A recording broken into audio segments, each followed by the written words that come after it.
Asset के chart पर आपको सिर्फ ये दो प्रकार की कैंडलस्टिक्स देखने को मिलती हैं। Number 1 green body candles and number 2 red body candles. और किसी भी कैंडलस्टिक के ऊपर और नीचे जो पतली लाइंस हमें देखने को मिलती हैं उन्हें हम बोलते हैं विक्स या फिर शैडो। दोस्तों, विक्स का काम होता है आपको किसी कैंडलस्टिक की फॉर्मेशन के दौरान जो भी उस सेशन में हाईएस्ट और लोएस्ट प्राइसेस बनी थी उसके बारे में बताना, और बॉडी का काम होता है आपको उस कैंडल की ओपनिंग और क्लोजिंग प्राइसेस के बारे में बताना। एक जो बहुत इंपॉर्टेंट कॉन्सेप्ट है वो ये है कि एक ग्रीन बाइंग या फिर बुलिश कैंडलस्टिक में प्राइसेस बॉडी के नीचे से ओपन होकर बॉडी के टॉप पर क्लोज हो जाती हैं, और वहीं एक रेड सेलिंग या फिर बेयरिश कैंडलस्टिक में प्राइसेस बॉडी के टॉप से ओपन होकर बॉडी के बॉटम पर क्लोज हो जाती हैं। अब दोस्तों बात कर लेते हैं हमारे फर्स्ट कैंडलस्टिक पैटर्न के बारे में, जिसका नाम है 3 वाइट सोल्जर्स पैटर्न।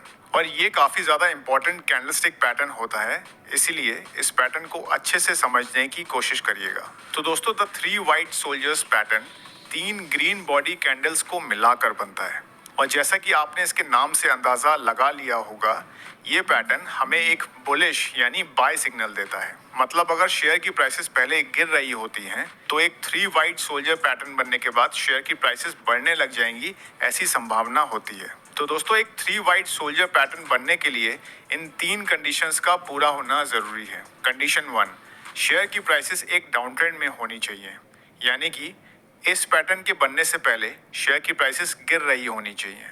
कंडीशन 2, इस पैटर्न में जो 3 ग्रीन कैंडल्स बनती हैं वो तीनों ही कैंडल्स में हमें medium to large size green body candles देखने को मिलनी चाहिए, और जो इस पैटर्न में सेकंड और थर्ड कैंडल बनती है उनकी ओपनिंग और क्लोजिंग प्राइस पिछली कैंडल की ओपनिंग और क्लोजिंग प्राइस से ज्यादा होनी चाहिए। और दोस्तों, इन 3 कैंडल्स में एक स्मॉल अपर विक हमें ये बताता है कि इन कैंडल्स में जो क्लोजिंग प्राइसेस हैं वो उन कैंडल्स की हाईएस्ट प्राइसेस के काफी करीब हैं, जिससे हमें किसी स्टॉक में एक स्ट्रॉन्ग बाइंग मोमेंटम के बारे में पता चलता है।